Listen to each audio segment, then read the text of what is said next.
Hello po, kamusta pong muli mga kababayan? Sana po nasa mabuti po tayong kalagayan. Si Kamanong po, nagbabalik po muli dito po sa Tambayan mga kababayan. Samahan niyo po inyong lingkod. Magkomentuhan po tayo. Umpisa na po natin. Ito po, komentuhan po natin itong trending na trending po ngayon sa social media.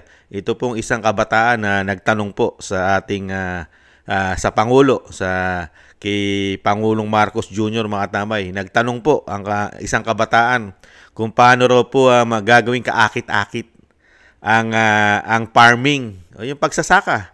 Paano daw po ito magiging kaakit-akit ang farming o ang pagsasaka sa ating bansa sa mga kabataan katulad niya. Paano nga? Dahil nga po wala na po halos nagkaka-interest na mga kabataan para po pasukin ng farming. Hindi po ba? Pakinggan po natin ang sagot ng Pangulo, mga tambay. Kung nakakakuha po ng tamang sagot yung kabataan na nagtanong, mga kabayan. Ito po, pakinggan po natin. Ibang klase po Pangulo natin eh. Ibang klase sumagot.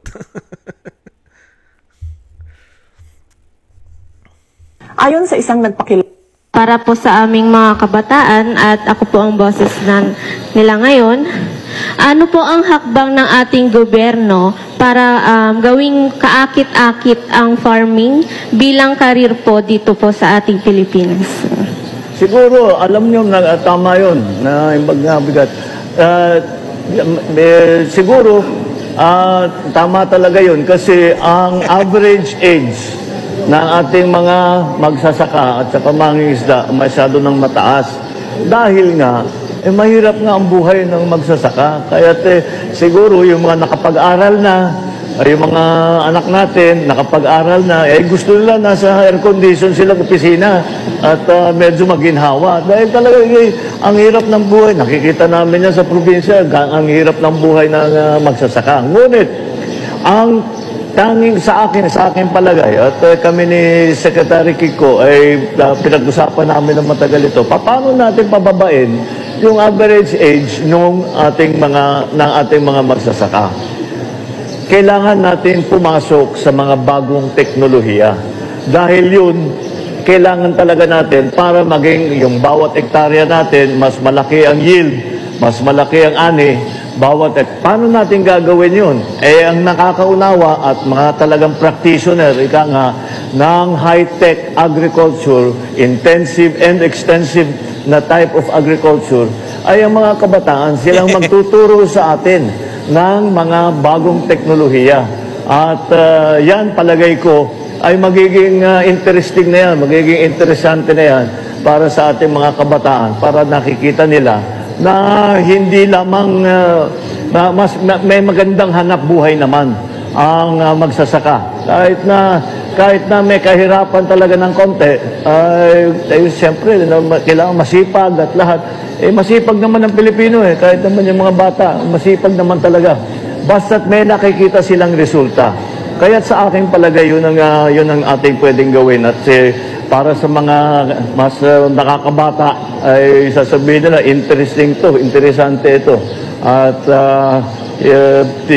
palagay ko yung sakripisyo na kailangan para pagandahin ang ating ani, ay palagay ko naman yung mga Pinoy na magiging magsasaka, ay sasabihin lang, worth it ito, kahit na may sakripisyo, worth it ito. At yun ang aming para, kasi medyo hindi natulungan ng agrikultura ng matagal wala tayong agricultural policy masyado ng napakatagal. Kaya sasabihin ng mga bata, ba't tayo papasok dyan? Wala nang pupuntahan yan, hanggang dyan na lang yan. Kaya ngayon, babaguhin natin lahat yan. Ngayon, may pag-asa na, makikita nila, mayroong pagpaganda ng kanilang hanap buhay bilang magsasaka. Para po sa aming mga kabataan at ako po. Napakagaling po na sagot, mga tamay, di ba? Ibinalik puro sa kabataan. Dahil ang kabataan daw po magtuturo ng sinasabing ikagaganda ng interesting, ikagaganda po ng buhay magsasaka dahil daw po sa technology o bago ng pamamaraan. Yung kabataan nga nagtatanong paano uunlad ang ating bansa, mga tambay? Lalo-lalo po ating farming o ating pagsasaka. Paano uunlad pagka ganito po ang idea ng isang commander-in-chief? mga kababayan. 3 taon na po. 3 taon na po yan. 3 taon na po natin pinopondohan ang ating agriculture ng bilyon-bilyon. Bilyon-bilyon. Pero ang solusyon lang po ng Pangulo, ito lang ang maririnig natin solusyon. Ang gulo. Wala kang maintindihan na programa o solusyon. Ibinabalik mo yung tanong nung kabataan sa kanya. Ang solusyon. Ang dapat ganito sinagot ng Pangulo, mga tamay. Mas interesting. Mas interesting po. Baka ang mga kabataan ay hangaan siya dahil napakabilis po ng kanyang solusyon. Di po ba? At maraming kabataan maiinggan niya. Kung ganito sana sinagot niya. Dahil sinagot niya na po ito noong nakaraan eh. Sana sinagot niya ulit ito sa kabataan. Mga katambay. Pakinggan po natin itong napakaganda niyang sagot sana. Yung maganda niyang idea para po sa pagsasaka. Dahil pag itong idea niya ay totoo, abay, wala na pong lugi ang magsasaka. Hindi na po malulugi ang ating farming. Kailanman. At marami pong kabataan na maiinggan niya na pong pasukin ang farming. Dito po sa kanyang idea, mga tambay. Ito sana sinagot niya. At nang mainggan niya po mga kabataang pasukin ng farming. Painggan po natin ang kanyang idea, mga tambay. Noong nakaraan pa. Ay, naku. Buti rin nakapag-harvest na tayo dito sa amin, nakapag-harvest na kami, kakatanim lang eh. So, hindi, buti na lang yung timing, hindi yung bago aanin, nakapag-anin na tayo.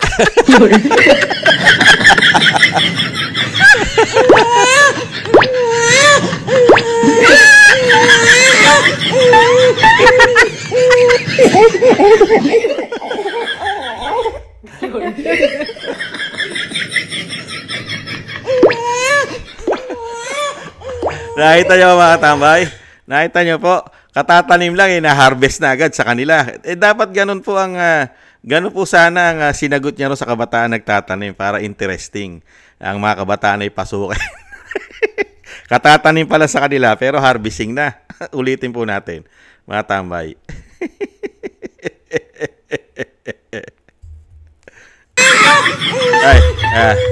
Ulitin po natin. Buti rin nakapag-harvest na tayo dito sa amin, nakapag-harvest na kami, kakatanim lang eh. So, hindi, buti na lang yung timing, hindi yung bago aanin, nakapag-anin na tayo. Di nakita nyo ba? Dapat ganun na sinagot ng Pangulo doon sa kabataan. Interesting po yun. Katatanim mo pa lang, pero nakaharvest ka na agad. Nakita nyo pa, Pangulo, hindi po siya bangag. At hindi po yan epekto ng pulburon. At hindi po yan epekto ng tawas. At lalong hindi po epekto yan ng coke. Ang bihira. Yan ang interesting. Talagang ang kabataan po natin, papasukin na po talaga ang farming. Ang pagsasaka, pagtatanim ng mga gulay, at yung pagtatanim po ng palay. Dahil pagka tinanim mo, mabilis ang harvesting. Hindi ka na bibilang ng buwan. At ang magsasaka, hindi malulugi. Hindi po malulugi ang magsasaka. At ang farming natin, kasi hindi na po sila aabutan ng bagyo. At hindi na rin po sila babahain. Nakita nyo po, interesting. Pero yung sinagot niya ro sa kabataan, ang gulo! Yung nagtanong po natin kabataan. Dahil nga po wala na pong pumapasok na mga kabataan sa ating bansa, lalo po pagka farming ng pag-uusapan. Ayaw na nila. Hindi na po interesado mga kabataan sa ating bansa. Dahil nakita po nila yung hirap. Yung hirap po ng mga magsasaka. Lalo po yung mga magulang natin, yung mga magulang nila. Dahil ako rin po ay laki rin po sa sinatawag na farm o farming, pagsasaka. Ang aming pamilya, kami, bata pa lang po ako, talagang yung hirap po ng pagsasaka ay dinanas po natin yan, mga kababayan. Talagang napakahirap. At ang isa pang napakahirap diyan, pagka panahon na po ng harvesting, babarating ka pa. Babarating ka pa ng mga kapitalista. At ang isa pa, napakamamahal po ng ang ginagastos po na magsasaka dyan. Lalong-lalo po pagka yung sinasabing taniman na, talagang bubongkalin mo ang lupa mo. gagastusan mo na napakaraming pera at napakaraming gastusin. Kasi magpapatanim ka pa riyan eh. Ipatatanim mo yan. Tapos lalagyan mo ng mga patabayan, fertilizer. Di po ba? Talagang napakaraming pera inuubos ng magsasaka, mga kababayan. At yung isa pang pinakamabigat na nangyayari sa magsasaka, yung dilubyo. Pagka po ang iyong harvest o malapit ka na humarvest sinasabing nabagyo pa tayo, binaha pa tayo, patay kang bata ka. Ang matitira sa magsasaka, utang. Utang po. Kaya nakakabaon-baon po sa utang ang mga magsasaka. Pero ang solusyon naman po ng Pangulo, narinig naman po natin yung tanong ng kabataan. Paano magiging interesting ang farmer o ang pagpa-farm sa ating bansa? Sinagot naman po Ano sagot? Ang mga kabataan, magtuturo daw po ang mga kabataan, lalong-lalo na yung mga bagong teknolohiya. Bagong technology. Mas interesting daw po yan dahil ang mga kabataan ay pwede magturo sa mga ganyang bagong teknolohiya, mga kabayan. Ibinalik niya sa kabataan yung tanong ng kabataan. Pambira, ikaw ang Pangulo. Kaya ka nga nagpangulo dahil ikaw na yung pinakamagaling. Ikaw yung mag-guide sa bansa. Ikaw ang magtuturo sa lahat, sa ekonomiya, sa food security. Alam mo, dapat yan, pinag-aaralan mo kung paano mo mapapaunlad ang iyong food security, lalong-lalo na sa sektor ng farming. Hindi po ba? Bakit ang labo na sagot? Yung sagot mo nung nakaraang taon, pagtatanim, harvesting na. Ngayon naman, sinagot mo yung kabataan, trending na naman. Ang gulo! Wala kaming maintindihan. Para mahingkayat mo yung kabataan na nagtanong sa'yo na pasukin niya at gawin niya ng itong isang propesyon ng pagiging farming sa bansa. Wala rin nakuhang sagot yung kabataan na nagtanong. Nakita niyo po, walang matibay na konkreto na solusyon para maging kaakit-akit sa mga susunod na henerasyon ang pagsasaka o farming. Nakita niyo po, ano to? Laging bangag, di umano? Ganito po ba ganito po ba ang leader na naglilingkod sa atin na sinasabing ubod ng galing nito? Kaya nga naging Pangulo ng Pilipinas dahil napakagaling. Lahat ng problema natin susolusyonan. Dadalhin tayo sa napakaganda ng ating bansa, lalo-lalo sa food security. Hindi na tayo magugutom at bibigyan tayo ng mura at abot halaga, kaya ng mga mahihirap na katulad natin ang presyo ng bilihin. Pero wala mas matalino pa yata yung batang nagtanong dahil siya rin po ang inaasahang sasagot sa tanong niya. Hindi kaya? Grabe po nangyayari grabe po yata nangyayari sa Pangulo. Samantalang yung departamento na yan, yung agriculture. Di ba? Hinawakan niya po yan Hinawakan niya po yan, di po ba? Yung unang taon, hinawakan niya po ang agriculture. Pero wala rin po nangyari. Hindi po ba? Kaya nga po, hindi po katulad ng ibang bansa. Ang mga magsasaka nila, ang farming nila, umaasenso, hindi naghihirap. Di ba? Katulad ng mga kalapit nating bansa. Di ba? Katulad na lang ng yung mga yumayamang bansa, katulad ng Japan. Di ba? Ang Japan, nakita po natin ang mga farmer nila dyan. Talagang nagkakapera ang kanilang mga magsasaka. Matindi po ang suporta ng gobyerno po dyan. Hindi po ba? Bakit po sa atin naghihirap ang magsasaka? Ganon din po sa Estados Unidos. Yung hinahangaan nating bansa, sunod-sunuran tayo sa Estados Unidos. Nagiging tuta tayo, nagiging aso tayo, puppet ng Estados Unidos. Pero hindi natin magaya yung style nila, lalo-lalo po sa suporta sa farming ng kanilang bansa. Hindi po ba? Umaasenso ang mga farmer sa ibang bansa. Bakit tayo? Mahirap pa. Pagka minalas, nagiging mahirap ka pa raw sa daga. Hindi po ba? Dahil yung suporta, imbis na suportahan mo, ang farming, ang magsasaka, nakukurap. Nakukurap po kasi yata ang pangsuporta sa ating mga farmer. Hindi kaya? Billion po kasi ang ating budget dyan, taon-taon. Pero naghihikahos pa rin ang magsasaka. Tapos bibigyan ka lang ng solusyon ng mga pag-aaral, mga teknolohiya. 3 taon na po. 3 taon na po sila nakaupo. Puro pag-aaral pa rin ang ibinibigay na solusyon. Hindi po ba? Napakasimple lang po. Di ba?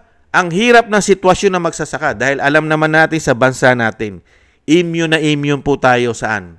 Sa baha, sa bagyo. Dahil pag may bagyo, may baha. At yan po ang nagiging problema ng ating magsasaka. Hindi po ba? Dahil dyan po sila natatalot nalulugi. Hindi po ba? Di sana man lang yung simpleng pamamaraan na matutulong mo sa magsasaka para makahingkayat ito sa mga magsasaka at makahingkayat sa mga susunod na henerasyon katulad ng kabataan nagtanong. Di sana binigyan mo na seguridad ang mga magsasaka. Excuse me po. Binigyan mo sana ng seguridad yung mga magsasaka. Di po ba? Ano po yung seguridad na simpleng-simple pong maintindihan ng mga magsasaka, ng mga farmers para po sila ay maginhawahan at sinasabing sila po ay hindi malulugi at hindi matatalo pag panahon po ng kalamidad. Ano po yon? Suporta. 100% mo silang suportahan. Hindi po ba? Para yung mga magsasaka, sila po ay sipagin at hindi tumigil ng tumigil sa pagsasaka. Dahil po hindi sila nahihirapan at hindi sila nalulugi at hindi sila nababaon sa 5-6. Hindi po ba? Ano po yun? Bigyan mo ng suporta yung mga magsasaka na nasisiro. Walang inaani. Lalo-lalo pagkakalamidad. Bagsak. Lugi. Ibalik mo lahat. Ibalik mo lahat ang puhunan. Dahil may pera ang gobyerno. Nananakaw lamang ng mga politiko. Di umano ang pera ng gobyerno. Hindi kaya. Dahil mabibilang mo na lang ngayon sa panahon natin, sa bansa natin ang mga magsasaka. Hindi na ganun karami ang mga magsasaka natin sa buong bansa. Bakit hindi mo suportahan? Di po ba? Para continue ng continue. Yung sinasabing yung legacy ng mga magsasaka, hindi mapuputol.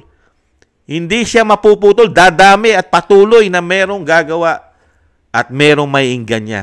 Dahil hindi na sila matatalo. At bigyan mo ng suporta. Di po ba yung mga magsasaka na hindi naman lahat yan malulugi?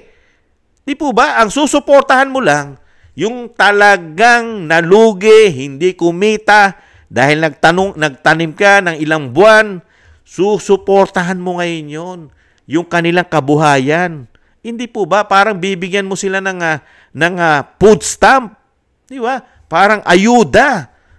Di po ba? Nang hindi sila nakakabawi at ibabalik mo yung puhunan nila na natalo at bibigyan mo pa sila ng suporta hanggang hindi sila nakakabawi at hindi nakapagtatanim muli.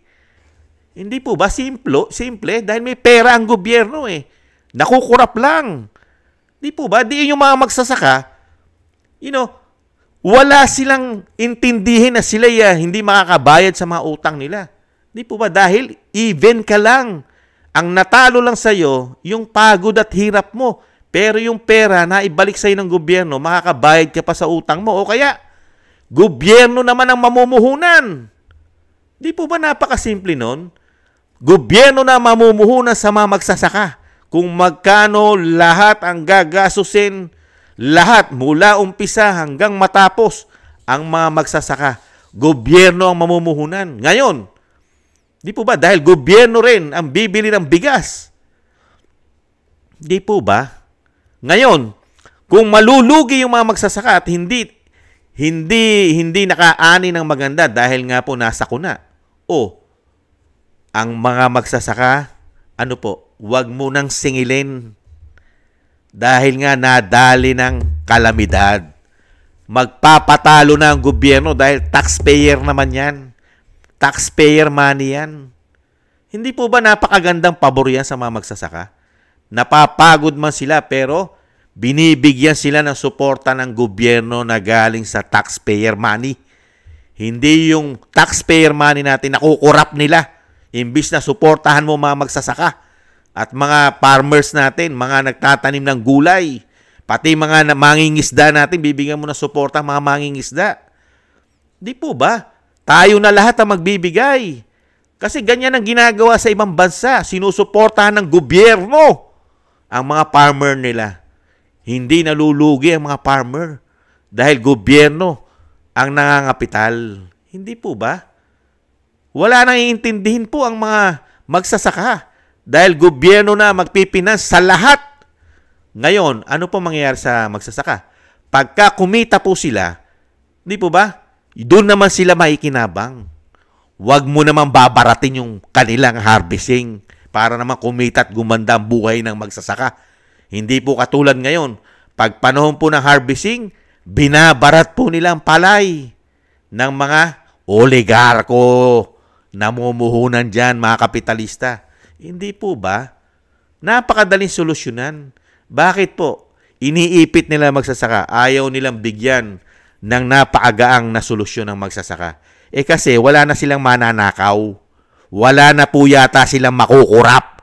Kung bibigyan mo ng ang magsasakay, tututukan mo ng 100% na tulong at suporta. Hindi po ba?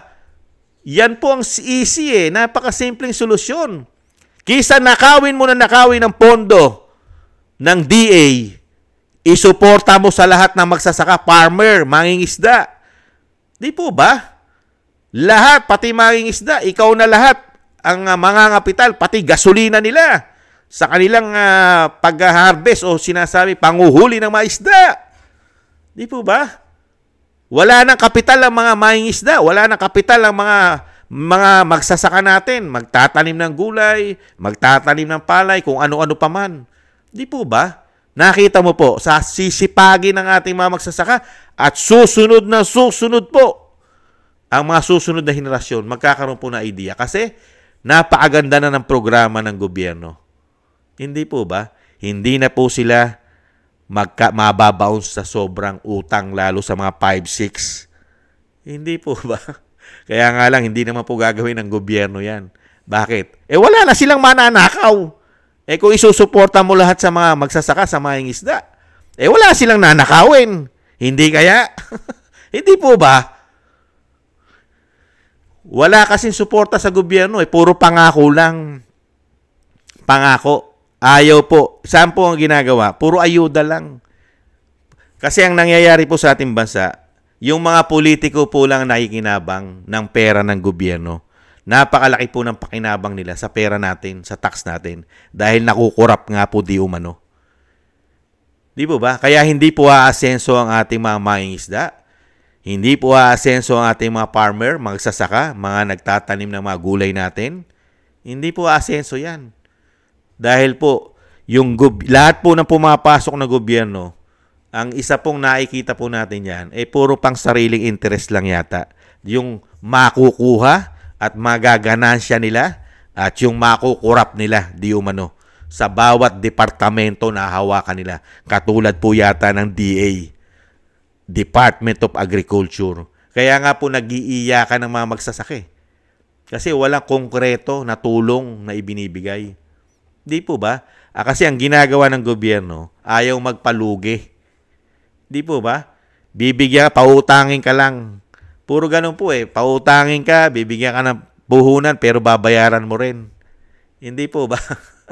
Kaya yung mga magsasaka, yung inutang at itinulong na nagpalawal ng gobyerno, utang mo rin sa gobyerno yun hindi kaya? Di ba mas maganda yung gobyerno na magpatalo? Di ba? Katulad po ng ginagawa nila ngayon. Hindi naman po tatagal yan. Di ba? Dahil napakarami pong pera ang uubusin nila riyan. Yung sinasabi nila 20 pesos na kilo ng bigas. Nagpapalawal po ang taxpayer dyan dahil bibilin mo yung palay ng mura Hindi po ba? Di mas maganda solusyon. Yung ginagawa mo na ganyan solusyon mo na hindi naman tatagal yan, yung ginagastos mo dyan sa pagbibili ng palay na mahal, para masabi mo may 20 pesos kang kilong bigas. Isuporta mo na lang yung pera na yan sa mga magsasaka. Di po ba? Para sipagin sila at bigyan mo naman benepisyo. Di po ba? Pag wala pa silang harvest, bigyan mo sila ng kita. Bigyan mo sila ng sinasabing pabuya. Di po ba? May suporta ang gobyerno habang hindi ka pa humaharvest. Bigyan mo sila ng mga allowance, ang mga magsasaka. Para habang iniintay nila ang kanilang sinasabing ani, may nakakain na sila. May nakakain, hindi nagugutom ang pamilya nila. Di po ba? Bibigyan mo sila ng tinatawag na ayuda. Di po ba? Regular. Nakita mo, sisipagin ang mga magsasaka. Di po ba? Wala na po silang gagawin sa bansa natin kung hindi magsaka na magsaka, mangisda na mangisda. Dahil nga po, hindi na sila hirap sa buhay. Kahit wala silang harvest, may suporta ang gobyerno, lalong-lalo sa mga dinadali ng sakuna. Di po ba? Dire-diretso ang tulong.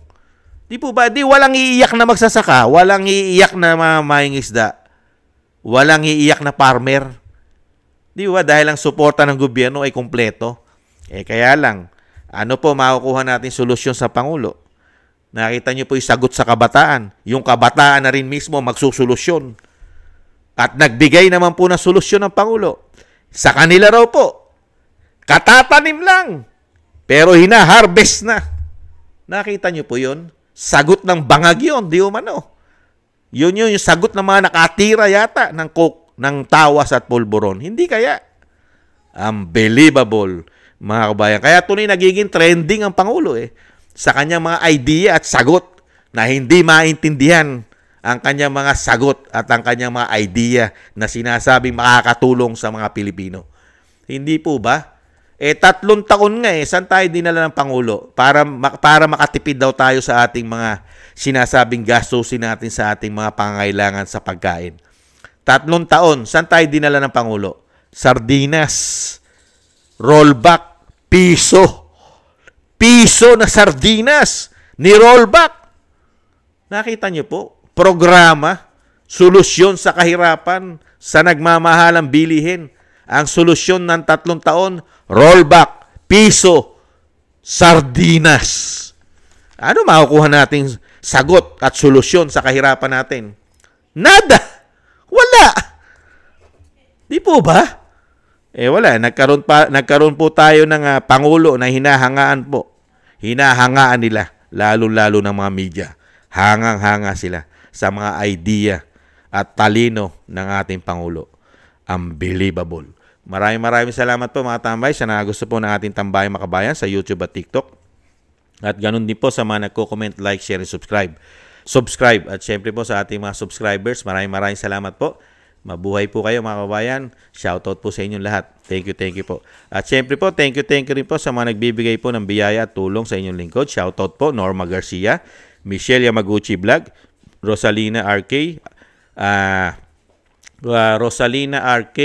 Team 888, Wills Bubbles 5697, si Arpel Villacorta, Teodorico Erguisa Jr., si Annie Jo, ako si Phil Amu, Jovelyn Watanabe ng Japan, si Jem Aris ng United Arab Emirates, Julieta Celona ng Sydney, Australia, Gina Ray Solidides ng Berlin, Germany, Jake Yahut 4531 ng Maisog, California, USA, Eric Hershio ng Canada, at si Kingston 123 ng Hong Kong. Thank you po sa mga tulong at biyaya na inyo pong pinagkakalob. Ingatan po kayo, lalong-lalo po sa inyong mga paggawa.